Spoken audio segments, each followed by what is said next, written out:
Welcome to the Slop Farm. Enjoy the video. In this video, I will explain how to connect an oxygen regulator. First, always ensure your oxygen cylinder is secured upright in a stable position before you begin any connection process.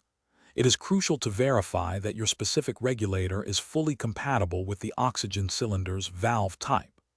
Before proceeding, carefully inspect both the cylinder valve and the regulator for any signs of damage or debris that could impede a safe connection.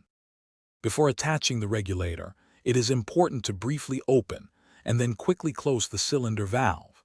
This quick action, often called cracking the valve, helps to clear out any dust or small particles that might be present in the valve opening.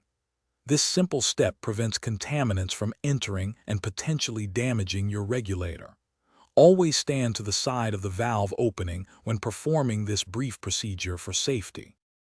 Now, carefully align the regulator's inlet connection with the oxygen cylinder valve outlet.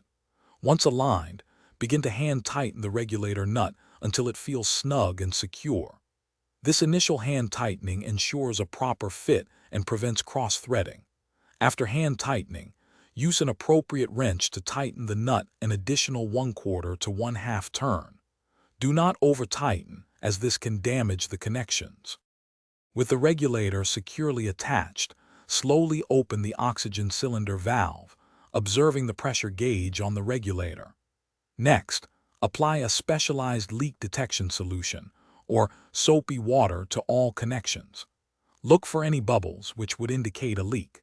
If no bubbles appear, you can then adjust the flow rate to the specific setting prescribed for safe and effective oxygen delivery. Thanks for watching. Consider subscribing if we helped you today.